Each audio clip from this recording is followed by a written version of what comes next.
Espero que estejam todos bem, tranquilos aí, seguros.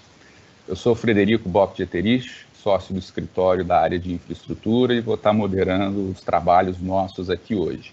A nossa intenção com esse evento é discutir um pouco a questão imobiliária e a questão de contencioso, mas de uma maneira direta, uma abordagem muito prática. Vamos literalmente aí botar o dedo na ferida, né, sem teoria, sem divagações, fazer uma coisa que seja proveitosa para todo mundo. A gente sabe que o tempo é corrido e vocês podem participar. Por favor, tem o nosso chat aí do evento, né? Então mandem suas perguntas, seus comentários, suas contribuições, elas são super bem-vindas.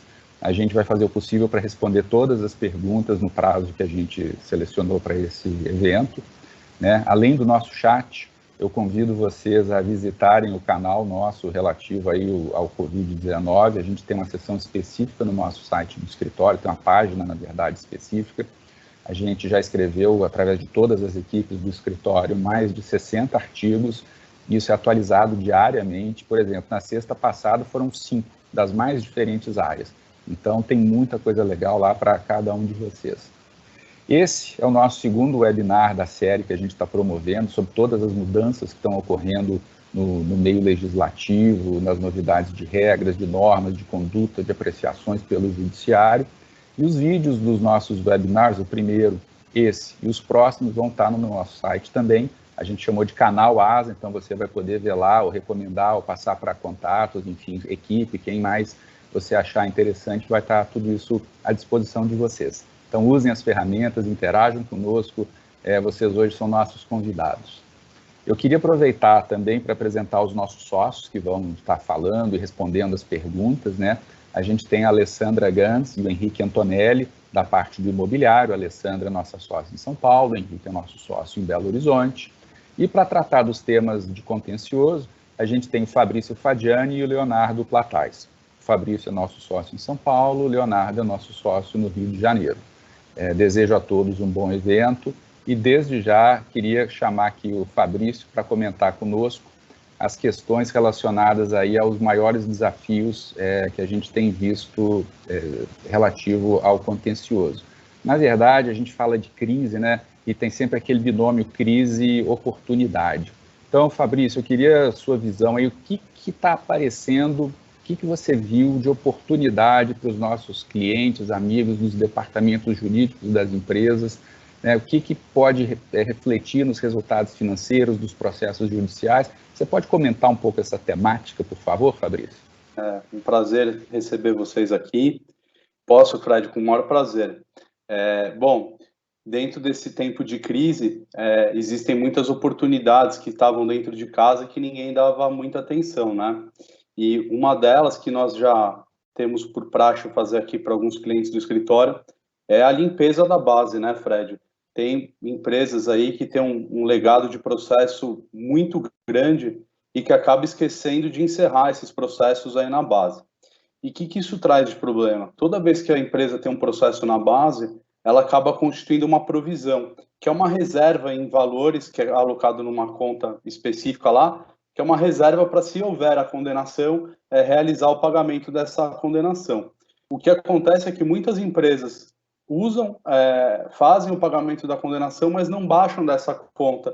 E aí a conta da empresa fica com o valor muito inchado e mobilizado. Então, a empresa tem um valor que ela poderia disponibilizar, por exemplo, no momento de crise, para fluxo de caixa, para fazer o pagamento de folha, enfim, ou mesmo para até dar um resultado positivo para a empresa aí no final do exercício fiscal, e não faz. Então, o que nós desenvolvemos aqui no escritório? Nós desenvolvemos um software que ele tem uma inteligência artificial, e esse software, ele pega o número do processo, entra no site do tribunal, e ele faz a leitura do andamento do processo, e dentro de palavras-chave que nós ensinamos para ele detecta se o processo está encerrado ou não. Quando ele detecta que o processo está encerrado, ele salva esses andamentos para a gente poder dar uma evidência para o cliente, e depois disso ele é validado por um advogado para saber se de fato o apontamento do nosso robô está correto. Com base nessas evidências, nós encaminhamos um relatório de conclusão para o cliente e ele faz a baixa desses processos que estão encerrados e libera a provisão. O que nós vemos, Fred, no dia a dia aí desses trabalhos de auditoria é uma média de 15% de processos encerrados na base do cliente, ou seja, fazendo uma conta rápida aí, e obviamente que por média, 15% do valor que ele tem provisionado ele poderia liberar. Isso é um valor muito grande dependendo da operação do cliente e da quantidade de processo. Então, isso é uma oportunidade que a gente tem e que pode ser usada pelos clientes para poder liberar caixa ou mesmo para apresentar um resultado positivo aí no final do ano. Além disso, Fred, é muito importante a gente rever as provisões que tem constituída, porque em muitos casos a gente se depara com pedidos absurdos assim no judiciário, onde a pessoa, por uma mera negativação indevida, alguma coisa assim, pede 100, 200 mil reais, que a gente sabe que nunca vai vir isso de condenação, de acordo com as médias que a gente vê nos tribunais, né? Então, a gente faz um levantamento da base do cliente e vê, de acordo com cada estado, qual que é a média de condenação dentro daquele objeto, ou até no próprio histórico de condenações que ele tem, fazendo a jurimetria aí, né? E aí a gente consegue adequar a provisão. E aí a gente também consegue liberar mais valores para o cliente fazer frente à despesa, folha de pagamento, enfim. E uma coisa que é super importante também, né? Ele pode liberar esse valor para poder fazer acordo. E por que é importante? Algumas empresas que não sofreram tanto com o impacto financeiro desse momento que a gente vive, ela pode se utilizar desse valor e encerrar as ações através de acordo, porque muitas pessoas e muitas empresas estão passando por dificuldades e esse dinheiro vai ser bem-vindo. Então, nesse momento, as pessoas que estão necessitando de fluxo de caixa, de entrada de valores, pode utilizar esse valor do acordo e certamente ela vai oferecer uma proposta muito mais baixa do que ela ofereceria em tempos normais. Então, a política de acordo, além de permitir que você baixe o número de ações, você também baixa a provisão e consegue uma economia que talvez você não conseguiria fora desses tempos, né, Fred? Então, basicamente, são essas as oportunidades que a gente tem aí de encerrar, de limpeza aí da base e de liberação de valor para fluxo de caixa. Bacana, muito bom, Fabrício. Queria também perguntar para você com relação às garantias judiciais, né? A gente falou de contingências, coisas que afetam o balanço, mas eu acho que tem uma outra vertente aí que muitas empresas acabam tendo que efetuar depósitos judiciais, apresentar garantias. Você acha que tem aí alguma oportunidade nesse momento, Fabrício? Excelente, Fred. Excelente a sua colocação. Tem sim, muito bem observado. Como a gente sabe, a lei determina que a execução ocorra pelo modo menos gravoso ao devedor, né?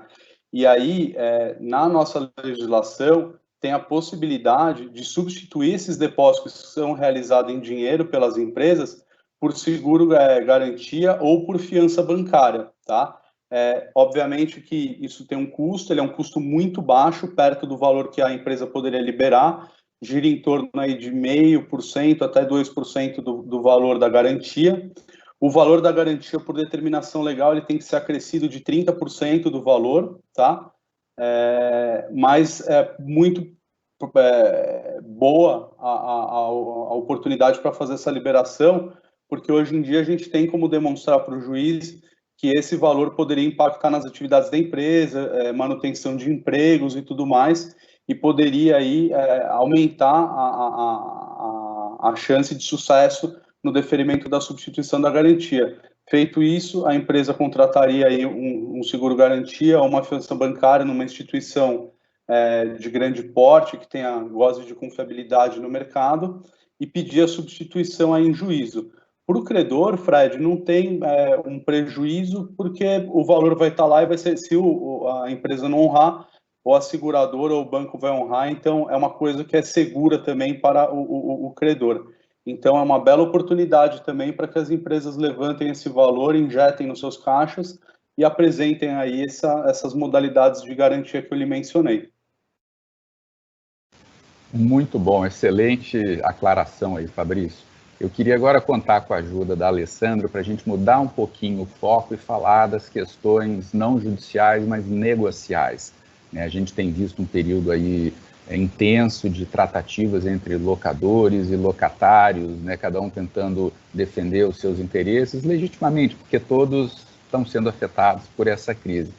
Alessandra, como é que tem sido aí a sua prática no dia a dia? Eu sei que hora a gente recebe chamada de um lado, hora recebe chamada de outro lado, mas, enfim, a gente pode contribuir. O que você tem visto nessa seara das negociações entre locadores e locatários, por favor?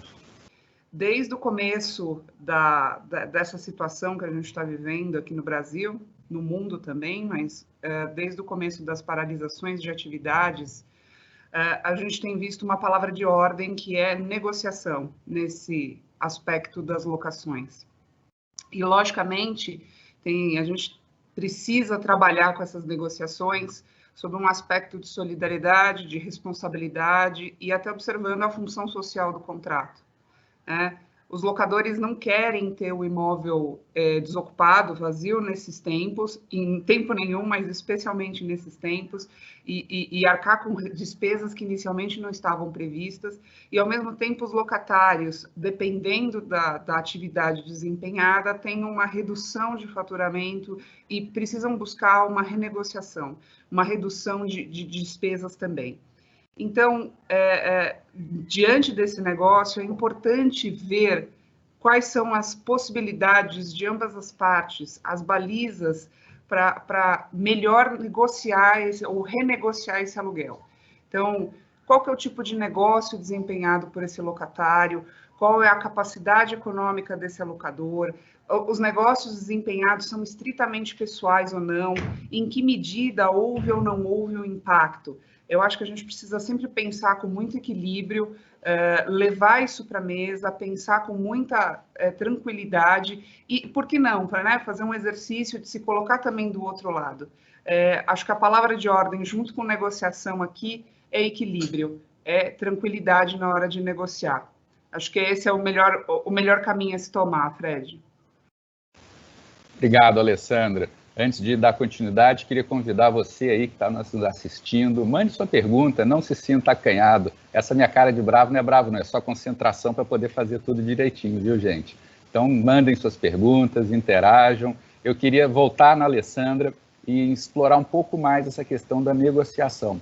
Essas balizas que você falou de negociação, de boa-fé, assim, tá claro o ponto que você colocou, mas a gente tem condição de ser um pouco mais assertivo, mais objetivo e talvez tentar dar um direcionamento para o pessoal poder, vamos dizer, transcender o conceito aí de boa-fé contratual, de dever de negociar, ser mais assertivo, Alessandra. O que você pode comentar um pouco mais em profundidade nisso, por favor?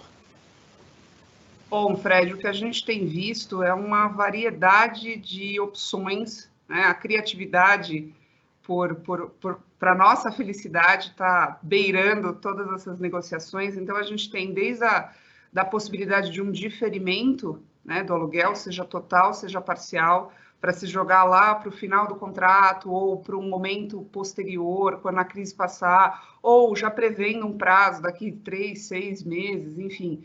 Então, é possível trabalhar com a questão do diferimento desse pagamento de aluguel, é possível trabalhar com a redução do aluguel, e nesse sentido a gente já tem visto, por exemplo, algumas decisões judiciais trabalhando nessa redução de aluguel, de percentuais que variam de 20% a 80%, ou mesmo da suspensão total do pagamento desse aluguel.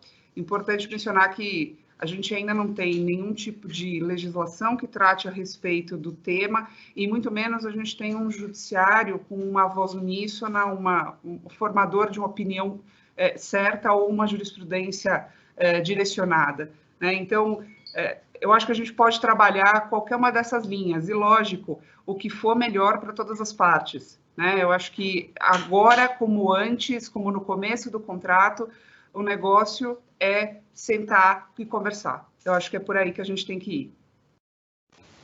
Obrigado, Alessandra. Ótimo. Pegando um gancho no que você falou, queria chamar o Henrique só para ele dar uma pincelada numa decisão recentíssima. Ele circulou para os sócios aqui ontem, né, uma decisão que saiu relacionada exatamente a esse assunto.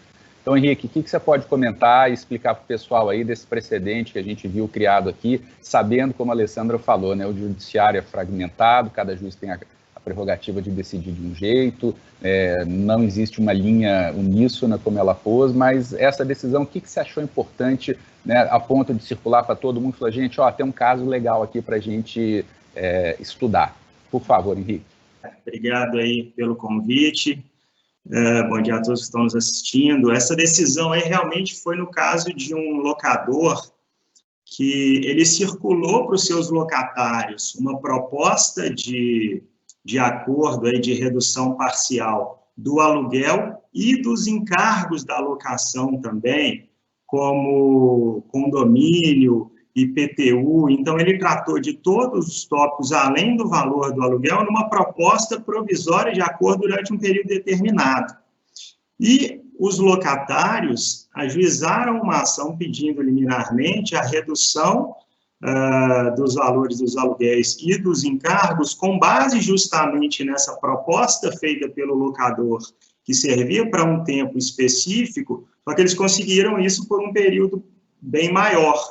Então, o que a gente levou de lição nesse caso é para a gente saber muito bem os efeitos da negociação extrajudicial e como que ela pode ser levada como fundamento para uma eventual discussão judicial, que nesse caso até superou um pouco o que os juízes vinham dando, que eles, na maioria das vezes, estão dando uma redução ou um diferimento só no valor específico do aluguel, e nem sempre dos encargos locatícios, né?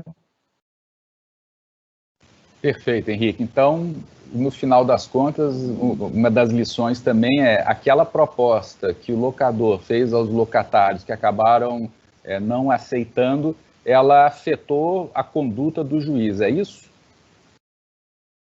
É isso aí, Fred. Na verdade, eu acho que facilitou a vida do juiz aí, né? Trouxe para ele já uma baliza que ele entendeu que era viável para as duas partes. Perfeito. Então, pessoal, atenção aí, quando for mandar propostas de acordo, etc., tenham sempre em mente isso. Pode acabar esse papel aparecendo eventualmente numa disputa e, né, a gente está meio que, não vou dizer preso pela palavra, mas aquilo vira um indicador que os juízes certamente utilizarão. E até falando de contencioso, juiz, judiciário, eu queria convidar o Leonardo, né, o Léo aí. Léo, bom dia. Comenta para a gente um pouco, por favor, a questão da revisão dos contratos, como é que tem sido a sua experiência e vivência na prática desse assunto, por favor. Bom dia, Fred, bom dia a todo mundo, espero que todos estejam muito bem, você e suas famílias. Pois é, esse tema está muito quente hoje em dia, porque a pandemia foi chegando, foi cada vez crescendo o receio, mas a virada da chave para a interrupção das atividades foi muito brusca. E de uma hora para outra você tinha diversos locatários que simplesmente não podiam mais abrir suas lojas e, por consequência disso, não poderiam mais gerar receita em razão daquele espaço que era alugado, e se viram numa situação muito delicada de como fazer para conseguir equilibrar os custos das atividades, principalmente os aluguéis, que correspondem a uma parte expressiva do custo de qualquer operação, principalmente de varejo e serviços. Houve uma vacilação inicial a respeito de qual seria o melhor caminho. Muita gente pensou, num primeiro momento, na ação revisional típica da lei de locações, mas essa é uma ação que se destina a um reequilíbrio de médio prazo. Ela exige, no mínimo, 3 anos de contrato e o novo aluguel, ou o aluguel ratificado, ele não pode ser alterado por novo prazo de 3 anos. Você utilizar esse mecanismo, mesmo para quem já tinha o período aquisitivo para poder questionar, com base em uma situação tão transitória, poderia gerar uma iniquidade muito grande ali na frente, né? Você reduziria o aluguel para um cenário em que a atividade econômica está paralisada e ali na frente, quando a atividade retomar, você ficaria preso com aquele aluguel sem poder alterar ele por um novo prazo de 3 anos. Por outro lado, se esse fosse o caminho, muita gente que tem contrato novo ficaria impedido de discutir isso judicialmente, e a Constituição assegura o princípio da inafastabilidade da jurisdição. Então, se evoluiu muito na discussão de qual seria a medida judicial cabível, e hoje é praticamente consenso que cabe uma ação de revisão contratual, não a ação revisional típica da Lei de Locações, mas uma ação de revisão contratual fundada nas regras gerais de equilíbrio contratual previstas no Código Civil e com base no procedimento comum, ou mesmo direto com uma antecipação da tutela em caráter antecedente, e aí a gente tem alguns mecanismos. Mas, em resumo, se a atividade foi diretamente afetada pela pandemia, é cabível uma ação atípica para buscar o equilíbrio contratual. Uma questão muito importante é o pedido a ser formulado nessa ação, porque, como a Lê muito bem colocou, cada negócio é afetado de uma maneira muito distinta em função da pandemia. Alguns negócios são muito impactados e possibilitam buscar até mesmo a isenção ou diferimento integral do aluguel, enquanto em outros a realidade fática do locatário pode recomendar um pedido de isenção parcial, um diferimento parcial, ou até mesmo inviabilizar a ação se a atividade não tiver tido um impacto significativo. A gente sabe que alguns ramos essenciais continuam funcionando normalmente, e em relação a eles, fica um pouco mais difícil você conseguir caracterizar um desequilíbrio muito grande, mas diversos serviços caracterizados como não essenciais, por exemplo, varejo de roupa, material de construção, e por aí vai, simplesmente tiveram receitas zeradas. E existe uma situação muito drástica que possibilita, nesses casos, um pedido também um pouco mais drástico, como até de isenção integral. Vou aproveitar a primeira pergunta que apareceu, que inclusive veio de um amigo. Obrigado, Gustavo. Muito bom você ter começado aí o nosso chat, muito bom te ouvir também. Espero que você e sua família estejam bem. E é uma pergunta para a Lê. Então, Ale, o Gustavo Kanashiro perguntou o seguinte: no contrato de locação comercial, é possível ser discutida a rescisão do contrato usando por base o artigo 18 da Lei do Inquilinato, combinado com os artigos do Código Civil que tratam de teoria da imprevisão? Tenho visto muito uma discussão sobre redução de valores com diluição em meses posteriores, mas não uma efetiva rescisão contratual sem o pagamento da multa rescisória. Como vocês entendem este tema? Ale, por favor. Se a gente for pela linha da teoria da imprevisão, com a qual, a princípio, a gente concorda integralmente, não havendo possibilidade de renegociação, não havendo possibilidade de incluir em novos patamares um novo acerto pelas partes, faz todo sentido a rescisão, né? A teoria da imprevisão, ela trata, seja da readequação, seja da rescisão do negócio, se houver a impossibilidade da sua continuidade. E aí, a nosso ver, não faz sentido uma rescisão atrelada a multas, né? A multa não a rescisão não é causada imotivadamente pelo locatário, por exemplo, que quer essa rescisão porque ele é melhor. Não, ela é necessária por conta de uma situação que foge à capacidade e à vontade de qualquer das partes.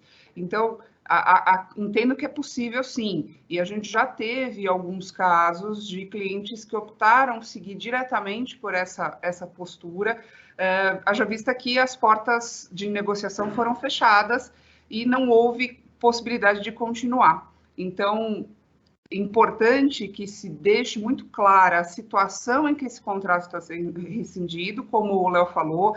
Então, é importante também suscitar e apresentar todas essas condições, então não simplesmente sair rescindindo, alegando simplesmente que existe a Covid, existe a pandemia, existe a paralisação. A gente precisa trazer para a realidade contratual, trazer para aquele momento específico das partes o motivo ou os motivos determinantes ou a causa dessa rescisão. Acho que é por aí. Obrigado. Léo, você quer comentar alguma coisa sobre isso ou já posso passar para a próxima pergunta que eu tenho aqui para você? A Alê sumarizou muito bem a questão. Hoje a gente tem visto um espírito do judiciário, já antecipando um pouco o assunto, muito preocupado com salvar os negócios.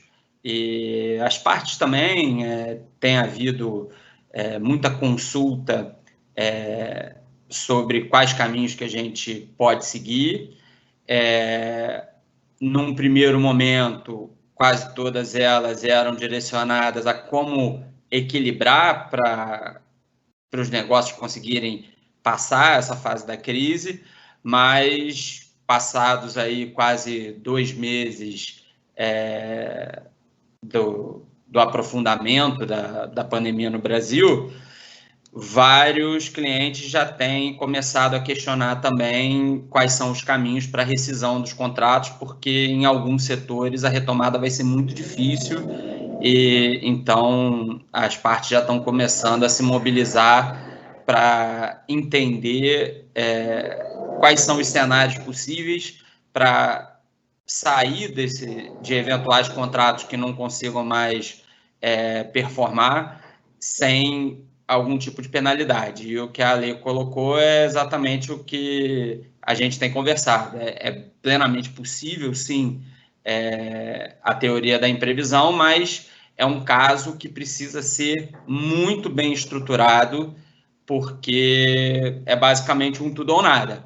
Você vai pedir a rescisão e, se você não ganhar, muito provavelmente você vai ser demandado pelas penalidades contratuais. Então, é um caso que tem que ser muito bem estudado, mas havendo a certeza de que o negócio realmente se tornou inviável em razão da pandemia, é sim uma saída muito relevante. Excelentes apontamentos, Léo. Voltando às questões de pagamento, a gente já identificou casos em que o locatário fez pagamentos parciais, portanto, ele estaria parcialmente quitado e parcialmente em mora. Como é que a gente tem endereçado esses temas, Léo, por favor? Bem, essa é uma preocupação muito grande, porque o não pagamento do aluguel e dos encargos no valor e no prazo previstos no contrato expõe o locatário aos riscos da mora, né? São obrigações positivas e líquidas, normalmente com termo. Então, na própria data do inadimplemento, ele já está constituído em mora, independentemente de qualquer interpelação. Então, verificando o locatário que não vai ser possível fazer o pagamento, seja ele integral ou parcial, é importante agir muito rápido e buscar uma tutela de urgência, expondo que o inadimplemento tem um fundamento e pedindo nessa tutela para que seja reconhecido liminarmente o reequilíbrio do contrato, em que termos forem necessários, para assim afastar os efeitos da mora.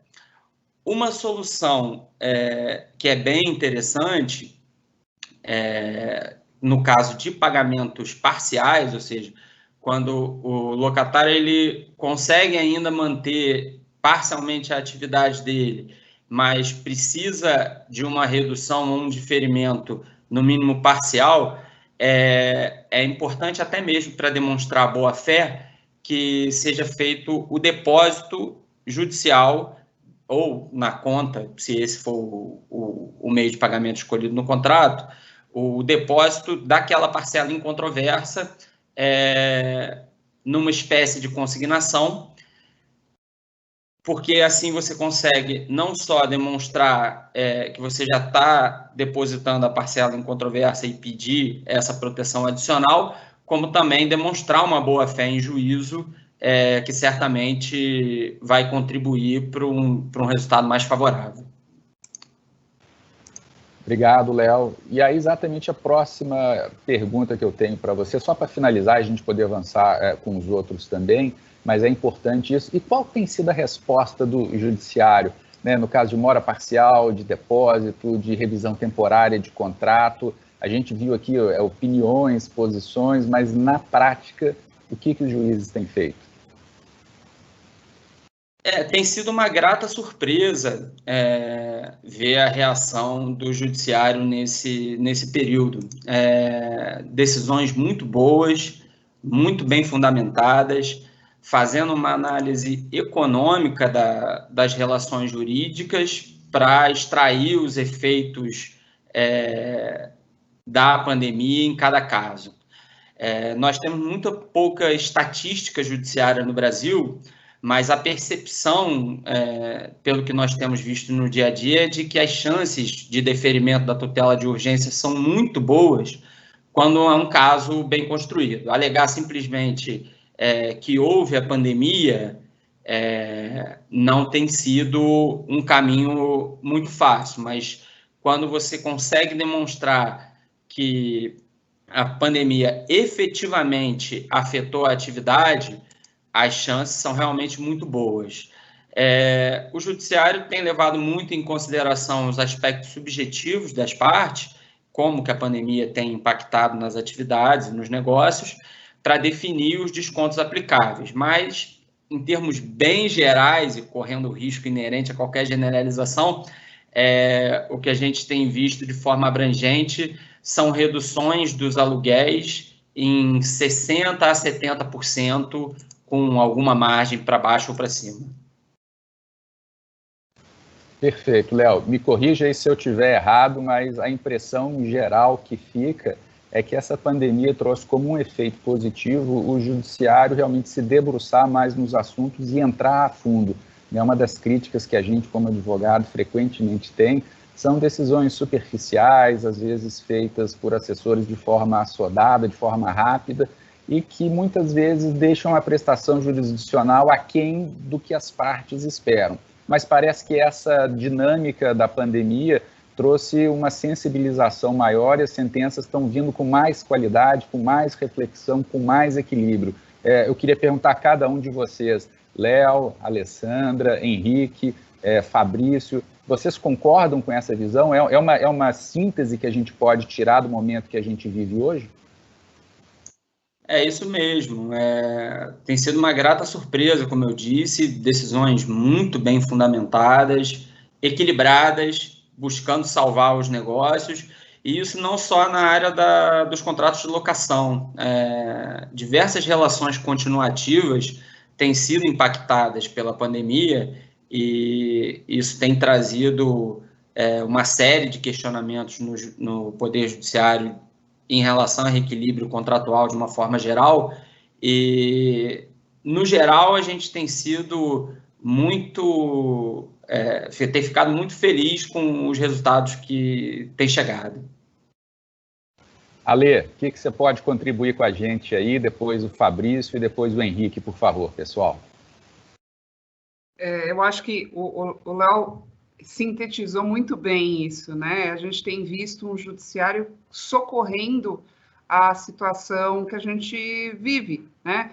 O direito socorre, no final das contas, quando existe brecha, né? Quando não existe formalização, quando não existe normativação a respeito de um assunto, né? Então, o judiciário tende a suplantar as necessidades do mercado, sendo o direito uma coisa viva. Então, de fato, a gente tem visto aí decisões que tocam muito mais o sentido conceitual do direito, né? Trabalham muito mais esses aspectos que às vezes eram esquecidos para buscar, vamos dizer, a verdade, né? O que seria melhor, a essência do negócio.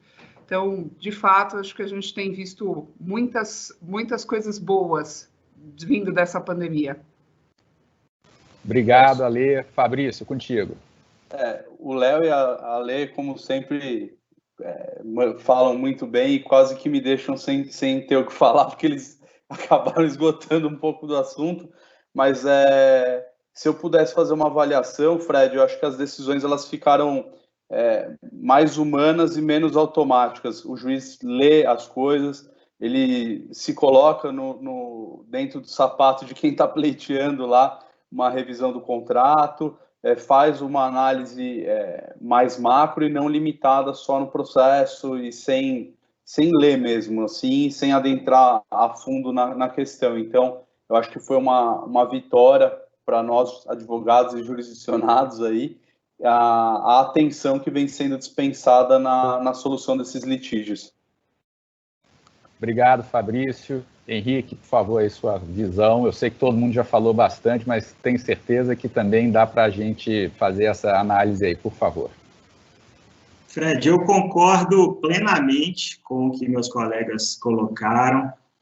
As decisões estão muito bem fundamentadas e eu acredito que isso venha até para afastar o oportunismo. Eu acho que nesses cenários de pandemia, pandemia é a primeira vez que a gente vê, mas cenários aí muito generalizados, muitas pessoas tentam se utilizar dessas situações para levar alguma vantagem mesmo sem precisar.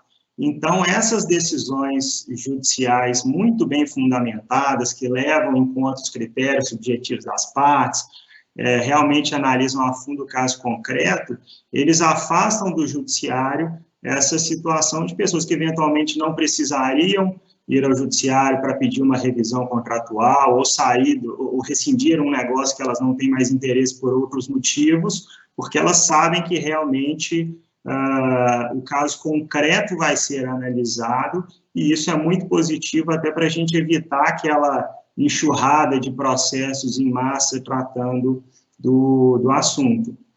E isso influencia também, na minha visão, as negociações extrajudiciais. Então, vai fazer com que as partes, antes de entrar no judiciário, elas já olhem uma para o lado da outra e vê exatamente quais são as condições, aonde que se pode chegar num acordo para que as partes percam o mínimo possível, né? Esse é um momento em que todo mundo está perdendo um pouquinho, então todo mundo, eu acho que tem que se colocar na situação do outro para que as soluções sejam as menos gravosas possível. Eu escutei esses dias uma expressão que eu achei muito interessante. Agora nós vamos ter que usar o exercício compulsório da solidariedade. Nós vamos ser obrigados agora a ser solidários, a pensar com a cabeça do outro, para a gente chegar em acordos que sejam satisfatórios. Não é uma situação que ninguém queria, mas que sejam satisfatórios para as duas partes manterem as relações contratuais, que são muito importantes, né? Obrigado, Henrique. Eu lembro de um ditado, uma vez eu estava na mesa de negociação, e aí chegou-se ao final, né, fechou o negócio, mas as duas partes saíram com a cara amarrada. Aí virou o advogado da outra parte e falou, foi um excelente negócio. Eu falei, por quê? Ele falou, se os dois estão insatisfeitos é porque realmente o negócio foi bom. Foi um jeito engraçado de ver a situação, mas eu não deixo de achar que ele tem uma certa razão na colocação. Aproveitando aqui o ensejo da pausa, eu queria agradecer o Renato pela pergunta que ele fez e vou passar para o Léo. Léo, o Renato está perguntando aqui se a gente já tem visto ou teve algum posicionamento da segunda instância acerca dessas revisões, rescisões. Por favor, Léo. Renato, muito obrigado aí pela participação e pela pergunta. Isso é um tema muito interessante e, voltando um pouquinho, né, a gente, como eu disse, a gente peca muito no Brasil por não ter uma estatística judiciária mais forte para a gente poder pesquisar, verificar as tendências e traçar melhores estratégias. Mas, curiosamente, pelo menos no nosso dia a dia, o que a gente tem visto é as partes não recorrendo dessas decisões, talvez por refletirem uma posição muito equilibrada que os juízes vêm tendo, ou simplesmente pode ser um efeito da suspensão dos prazos até o momento, pode ser um agir estratégico para aguardar um pouco mais a consolidação dos cenários e tentar buscar num momento mais futuro, mas a gente tem visto poucas decisões a respeito desse assunto em segunda instância. Mas das poucas que nós vimos, a gente também vislumbrou muito um respeito à decisão de primeira instância. Nós tivemos aqui no escritório algumas poucas decisões acerca de reequilíbrio contratual em segunda instância, em termos gerais, e sempre com respeito à decisão de primeira instância. Então, quando o cliente tinha um bom caso, conseguiu a tutela e a outra parte tentou reverter isso no judiciário, não conseguiu, e da mesma forma, quando o caso não era tão forte e nós insistimos em segunda instância, a decisão de primeira instância foi mantida. Então, a gente tem visto essas duas grandes tendências. Primeiro, não submeter, de uma forma geral, essas decisões à revisão de segunda instância, e nos poucos casos em que o assunto é levado à segunda instância, um respeito muito grande à decisão de primeira instância. Obrigado, Léo. A gente tem falado muito aí do contencioso. Eu queria voltar um pouco o foco para a parte dos negócios. E aí eu queria a ajuda do Henrique. A gente tem uma preocupação muito grande, pessoal, com as obras que estão em andamento, com as incorporações, com os loteamentos que estão em andamento, e a gente tem visto as mais diversas situações. Tem município que está deixando andar, tem município que coloca restrições, tem municípios que pararam esses empreendimentos, e aí os empreendedores ficam numa insegurança muito grande. Henrique, como é que a gente pode ajudar a dar menos insegurança ou a tentar navegar por esse mar tormentoso, por favor? Fred, realmente essa é uma dúvida muito comum dos nossos clientes. A gente precisa dividir aí, então, como você já bem pontuou, essa análise pelo menos em duas situações. Primeiro, naqueles casos em que houve paralisação de obras determinada, né, pelo poder público, ou seja, teve um ato do executivo dizendo que as obras não podem continuar durante a pandemia, por razões aí de saúde pública. Nesse caso, não tem muito mistério, fica simples de se comprovar os efeitos da pandemia numa determinada obra, caso seja necessário uma prorrogação de prazo, alguma coisa nesse sentido. Mas a gente tem também os casos mais críticos e que abrangem, inclusive, a maioria dos municípios, em que não foi determinada a paralisação. Então, em tese, as obras poderiam seguir normalmente. Porém, a gente sabe que a maioria das construtoras, elas não estão conseguindo manter o mesmo ritmo de obras que foi previsto num cronograma inicial, onde se tinha uma situação de normalidade e não se pensava em pandemia, né?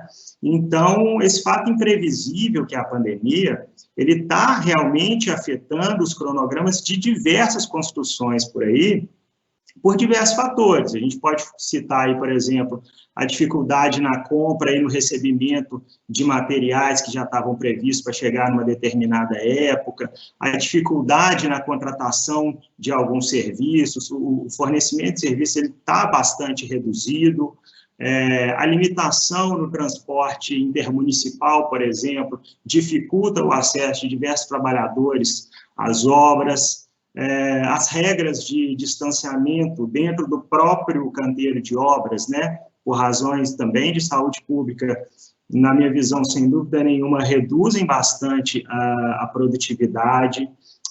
Então, nesses casos em que não houve determinação de paralisação das obras, não basta a gente simplesmente alegar que houve pandemia para justificar uma eventual prorrogação de prazo ou uma renegociação da data de entrega que foi pactuada com os clientes. A gente precisa demonstrar como é que os efeitos dessa pandemia estão impactando, de fato, no ritmo das obras, né? E aí, como é que a gente pode fazer essa comprovação? Acho que o primeiro ponto que a gente tem que ter atenção redobrada, triplicada, na elaboração do diário de obra, que é o documento que vai detalhar ali todas as intercorrências que estão acontecendo diariamente, principalmente nesse momento de pandemia. A gente precisa formalizar muito bem os atrasos dos fornecedores, dos prestadores de serviço, preferencialmente por um instrumento assinado pelas partes, se não for possível, por um e-mail. As atas notariais, eu acho que podem se mostrar um instrumento aí de grande valia para esse momento. As atas notariais, que são documentos que os tabeliães de cartório com a sua fé pública certificam a ocorrência de determinados fatos. Eu acho que pode ser um documento bastante explorado também nesses casos. E é importante também que as empresas, em cada município que elas estão atuando, que elas têm obras em andamento, já tenham pronto aí, já vão coletando um dossiê com todas as normas incidentes e que estão afetando as obras que estão em andamento, né? E aí esse conjunto de fatores que pode, eventualmente, justificar uma postergação num prazo de entrega de obras, sem que disso decorra uma obrigação de indenização dos compradores de uma incorporação que foi vendida na planta, por exemplo, né? Isso pode ser usado também para uma solicitação de prorrogação de prazo de alvará de construção, de licenças junto aos órgãos públicos. Então, o que é muito importante é realmente que tudo que está acontecendo agora seja muito bem documentado, porque as empresas podem precisar disso daqui a 1 ano, 2 anos, 3 anos, quando elas forem entregar as obras ou quando for necessária uma prorrogação de prazo para a finalização de determinada construção. Então, essa é a recomendação que a gente tem dado, Fred.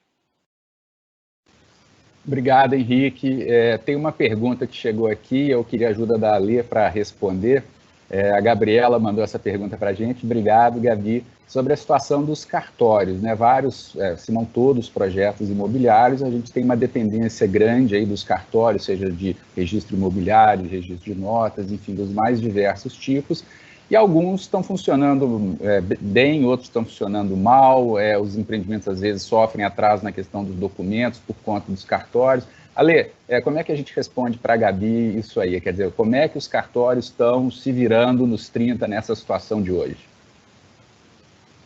Bom, num primeiro momento, a gente teve aí uma completa bagunça do funcionamento dos cartórios, porque eles entraram, parte deles na suspensão, parte deles pôde decidir a respeito do tratamento e das atividades, e agora, principalmente no estado de São Paulo, tá? A gente já tem o serviço estabilizado, melhorado, a gente tem um horário reduzido de funcionamento, os cartórios estão trabalhando num período mais curto, normalmente agendando os serviços para evitar exatamente o acúmulo de pessoas dentro do cartório, mas aí a gente já teve uma certa reorganização desses serviços e hoje eles estão normalizados, tá?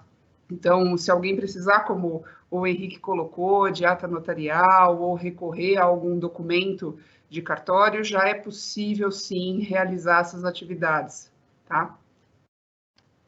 Excelente.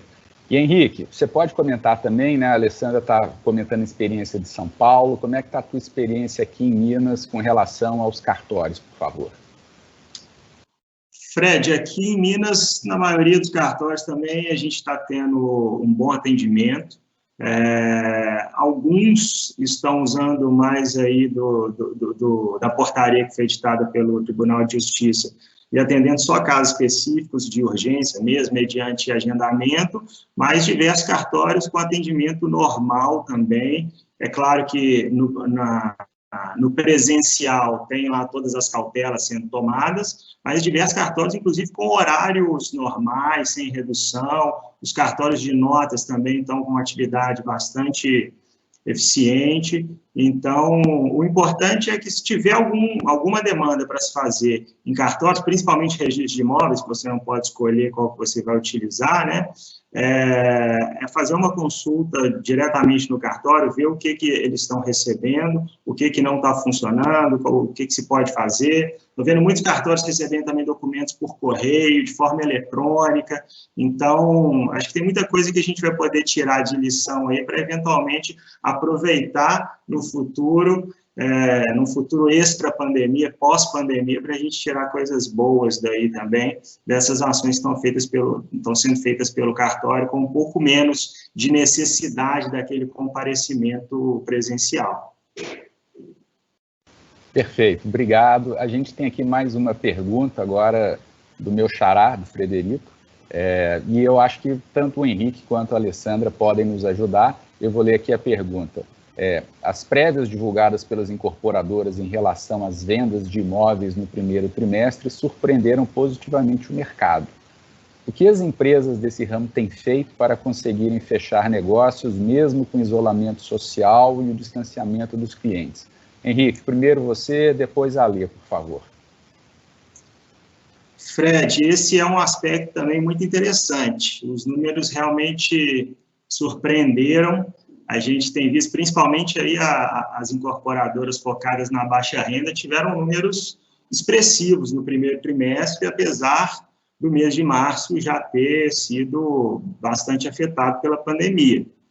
Na minha visão, essa resiliência do mercado imobiliário se deu em grande parte pela adoção da assinatura eletrônica nas promessas de venda e compra com os clientes. Então, as vendas que já estavam negociadas, aqueles clientes que já estavam seguros da compra de apartamentos, por exemplo, eles não precisaram comparecer lá fisicamente nos estandes de vendas para fechar os negócios.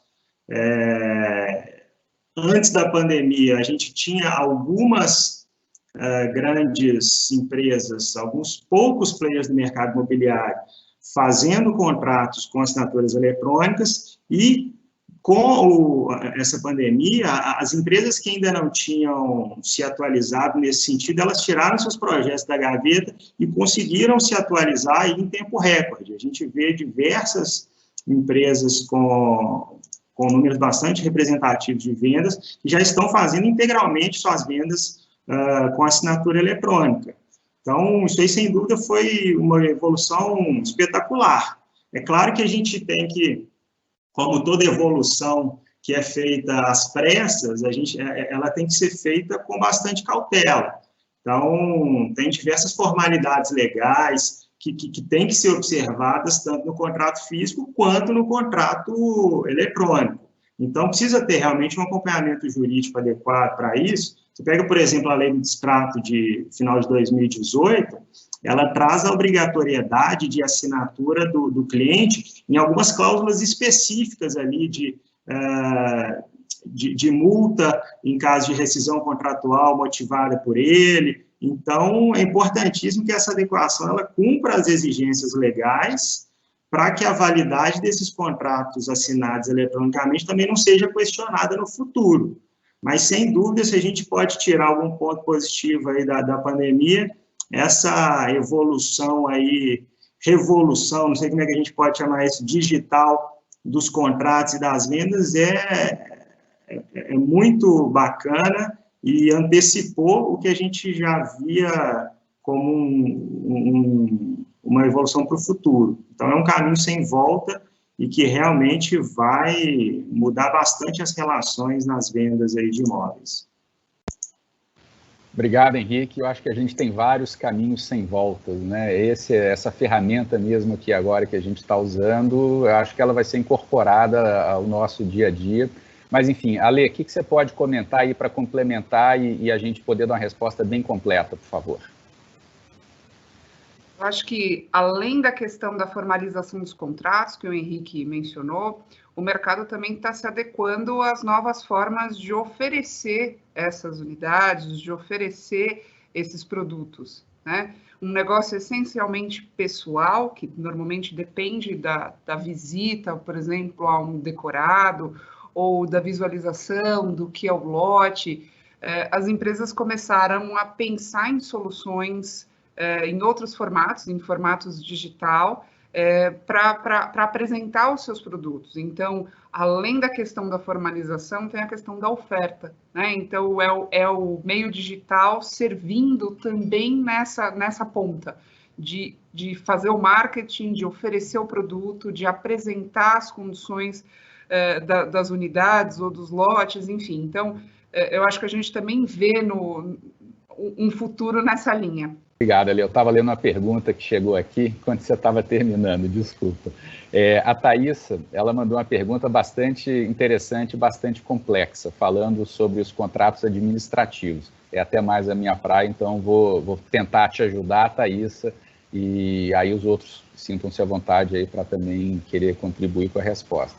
Ela falou o seguinte: quanto aos contratos administrativos, qual a visão de vocês quanto ao cumprimento, entrega, em detrimento da redução da produção? É possível a dilação do prazo de entrega sem a incidência de sanções?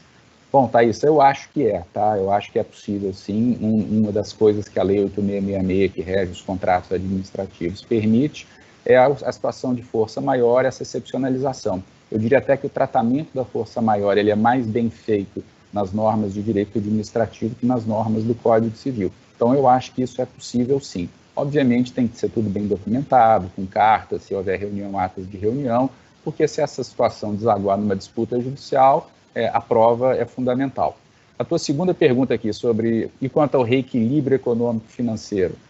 Isso a gente tem uma experiência enorme, né, com reequilíbrio, e sempre é um assunto espinhoso. Ele é demorado, né, o poder público fica muito, como é que eu vou dizer, temeroso de proceder aos pleitos de reequilíbrio por conta não só da novidade da situação com relação à Covid-19, como com relação ao que os tribunais de contas e o Ministério Público vão achar disso e como que eles vão reagir.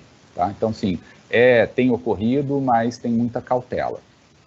E a tua última pergunta, comentando que há vários órgãos rescindindo ou mesmo recusando a entrega de bens.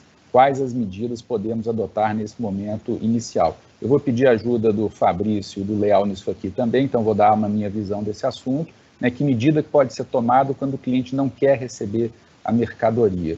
Eu acho que, primeiro de tudo, tem que entender qual que é o contrato, qual que sabendo que é um contrato administrativo, né, mas assim, para que é aquilo, o que é aquele fornecimento, o cliente que está recusando tem alguma razão que seja forte, né, para não fazer aquele recebimento, ou está se aproveitando da crise para não cumprir contrato, a gente pode ou não depositar judicialmente esse tipo de mercadoria, faz sentido.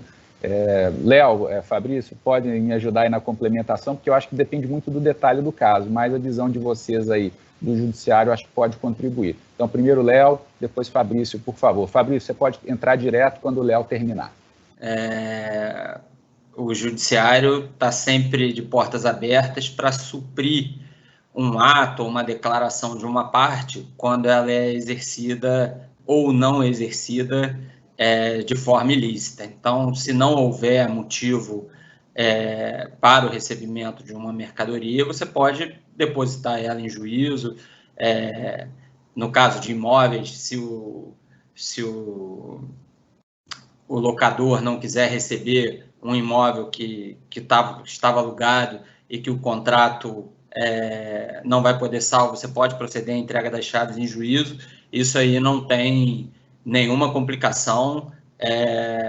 Obviamente, é preciso avaliar se existe justo motivo ou não para o não recebimento daquele bem, direito, ou mesmo para o exercício de alguma declaração. Mas, havendo recusa imotivada, sim, a gente tem mecanismos judiciais para fazer suprir essa vontade da outra parte. Complementando aqui, na verdade, até no mesmo sentido do que o Fred falou há pouco, em relação a se documentar e ter aí elementos para comprovar que houve a injusta recusa, que foi tratado, enfim, para não simplesmente chegar e fazer o pleito lá de depósito, enfim. Então, sempre se documentar e sempre estar aí bem calçado para poder pedir isso em juízo, tá? Não basta, a exemplo do que a gente falou nas outras ações, não basta simplesmente chegar lá e falar, olha, eu quero fazer isso, tá? Mas por quê? Você tem que estar documentado, tem que ter todo o histórico, tem que ter toda a cadeia para demonstrar para o juiz que houve o empenho da sua parte para fazer a entrega e que houve a recusa por parte da outra, da parte contrária. É isso, Fred. Obrigado aos dois, e eu gostaria só de complementar também, Thaís, lembrando 2 detalhes aí bem particulares do direito administrativo, né? O primeiro é que o cliente, o teu cliente público, né, quando licita e depois faz a contratação, ele tem que ter orçamento, aquilo tem que estar no orçamento dele, aquela contratação, aquela despesa. Então é um dinheiro que fica meio que carimbado para aquela finalidade. Soaria estranho ele dizer, não mudei de ideia, não posso mais fazer a contratação. Ele não tem a mesma liberdade que um cliente privado teria para mudar, em que pese as consequências de cada caso, tá? Então, tem uma construção de papel aí, de orçamento, de contrato, de processo administrativo, que leva ele a cumprir o contrato. Isso ajuda muito o nosso caso.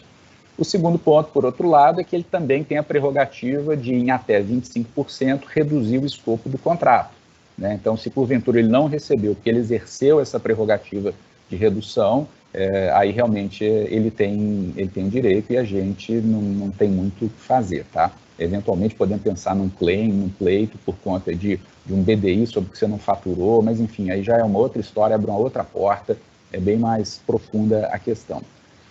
Pessoal, meus amigos palestrantes, respondentes de perguntas, né, e todos que nos assistem, a gente chegou ao nosso horário, até passamos aí 2, 3 minutinhos, mas foi para complementar a resposta. Eu queria agradecer a todos pelo tempo que ficaram aqui, a gente tem um compromisso de começar no horário, terminar no horário, agradecer a todos pela participação, dizer que as perguntas que não foram respondidas, a gente vai depois mandar aí um e-mail para a pessoa comentando, né, o que ela respondeu. Dizer que nós temos um outro webinar para o dia 5, e aí nós vamos tratar de temas de infraestrutura, tecnologia, mídia e marketing, compliance, ambiental, vamos traçar várias visões, né, de outros setores da economia que vocês todos também estão convidados a participar.